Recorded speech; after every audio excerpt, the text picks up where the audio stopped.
যদি খুবই সমস্যা আপনাকে সেদিনও বলে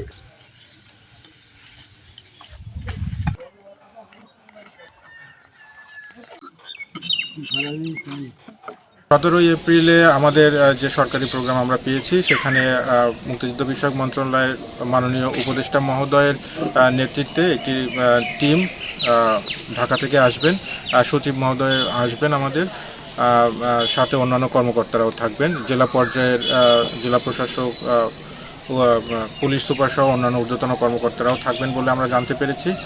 তারা সকালে এখানে এসে মাননীয় উপদেষ্টা মহোদয় জাতীয় পতাকা উত্তোলন করবেন, একই সাথে তিনি গার্ড অফ অনার নেবেন এবং আমাদের যে মুজিবনগরের ঐতিহাসিক যে স্মৃতিসৌধ রয়েছে সেখানে তিনি পুষ্পস্তবক অর্পণ করবেন। আপনারা দেখতে পাচ্ছেন যে আমাদের এখানে গণপূর্ত অধিদপ্তরের সহযোগিতায় আমরা এখানে পরিষ্কার পরিচ্ছন্নতা করছি। আমাদের থানা পুলিশের অংশগ্রহণে আমরা এখানে সিসিটিভি সহ অন্যান্য নিরাপত্তা যে পদক্ষেপগুলো সেগুলো গ্রহণ করেছি।